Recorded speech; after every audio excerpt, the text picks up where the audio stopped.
Arus mudik Lebaran 2025 telah usai, pemerintah bahkan resmi menutup pelaksanaan sistem satu arah atau one way yang menandakan arus pergerakan masyarakat yang semakin berkurang.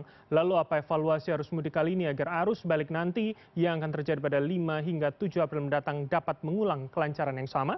Dan untuk menganalisanya sudah bersama kami dari luar studio, Wakil Ketua MTI Joko Setiowarno. Assalamualaikum, selamat malam Pak Joko.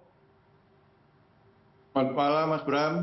Baik, Pak Joko, terima kasih sudah berkenan bergabung langsung saja. Jadi, apa yang bisa kita evaluasi dari kelancaran mudik ini yang kemudian harapannya bisa terulang pada arus balik nanti, Pak Joko? Ya, pada arus mudik kali ini, kelancaran itu tidak hanya terjadi di jalan tol maupun arteri, meskipun adalah keterlambatan, namun juga ada kelancaran di saat penyeberangan.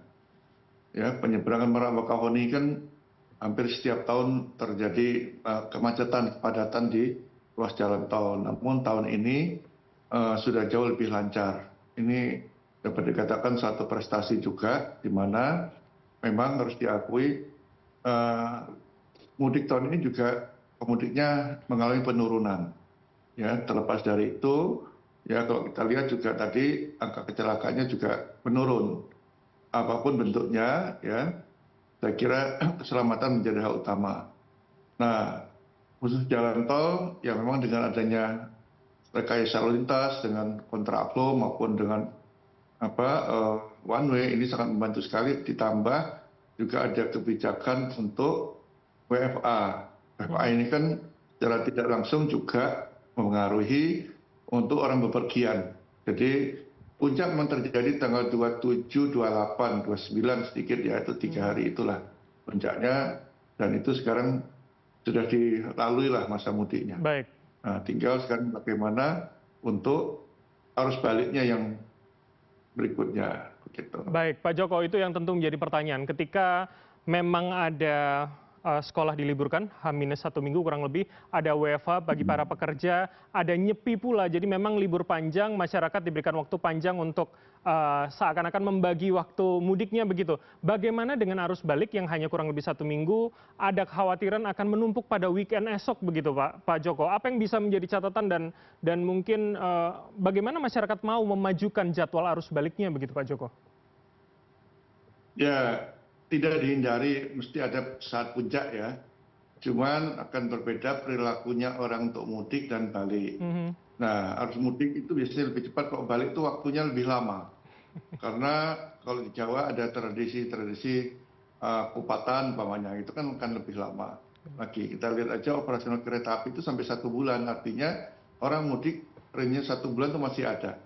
Beda hanya balik ya, harus balik bedanya sama mudik. Oleh sebab itu memang nanti ada mudiknya, tapi puncaknya saya kira, tapi ini memang tidak sebesar pada saat mudik. Nah, sebab itu untuk menghindari itu ya mungkin sekarang bagi yang tadi sudah lebih dulu untuk mudik, ya sekarang bisa arus baliknya sudah mulai dicicil ini.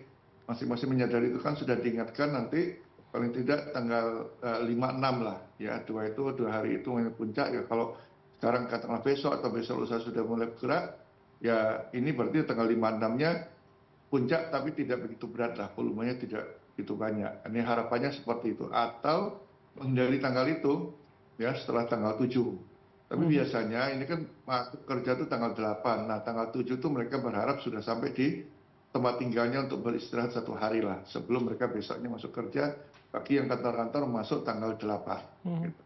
Oke, Pak, kalau kemudian dengan semacam stimulus dari pemerintah untuk potongan tarif tol, seberapa itu akan efektif juga membagi waktu dan tidak menumpuk pada perkiraan puncak arus balik nanti, Pak Joko? Bisa juga, kalau sekarang sebelum puncak, tarif tolnya berbeda pada saat puncak kan, berarti ini satu daya tarik dia untuk segera pulang. Oke. Ya, nah, puncak maunya memang ada puncak, nanti ada kebijakan untuk one way kan, tapi kan tarifnya tidak ada potongan. Dengan tarif potongan, ya harapannya mereka bisa lebih cepat pulang dulu. Ini salah satu cara lah, ya. Ini untuk khususnya untuk yang di jalan. Tapi kita mungkin tidak fokus jalan juga. Ada hal lainnya mungkin di penyeberangan itu juga, termasuk laut yang mungkin media tidak banyak menyoroti. Laut juga termasuk yang lancar juga sebenarnya. Gitu. Oke, baik. Pak Joko, ini kami ingin meng-highlight salah satu subpoin begitu soal angka kecelakaan yang turun sekitar 32% dari 2024. Kali ini angka orang meninggal adalah 223 orang. Walaupun kita tidak bisa mengatakan atau mensyukuri itu, tapi ini kan angka yang masih cukup besar walaupun turun dari tahun sebelumnya. Bagaimana kemudian kita juga bisa menekan angka tersebut, terutama pada arus balik nanti, ketika soal kesehatan masyarakat ini jangan-jangan nanti lebih lemah begitu, mereka lelah ketika di kampung halaman, mereka harus berkunjung ke tempat wisata. Bagaimana menjaga itu kemudian pada arus balik nanti, Pak Joko? Ya, sebenarnya kalau secara keseluruhan kita tidak hanya berpikir pada arus balik aja, mungkin kita berpikir ke depannya seperti apa sebenarnya. Apakah kita masih bertahan dengan pola seperti ini, ya, dengan lebih pada fokus pada kendaraan pribadi, atau kita pernah juga dulunya orang mudik itu menggunakan angkutan umum, tidak banyak sepeda motor yang digunakan. Ini harus dipikirkan untuk jangka waktu 5 tahun ke depan.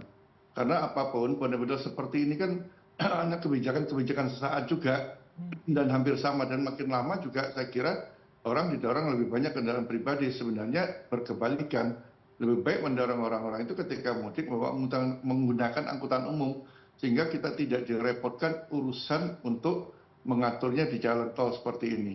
Karena kalau sekarang lancar di jalan tol, tapi ternyata ada umpamanya orang mau ke Purwokerto, itu melewati jalan arteri, macet juga cukup lama. Nah ini kan tidak lancar di jalan tol, ternyata macetnya di jalan arteri, ya. Nah ini kebijakan seperti ini jangan bertahan lama. Ini kan one way dan sebagainya kalau nggak salah sejak 2022.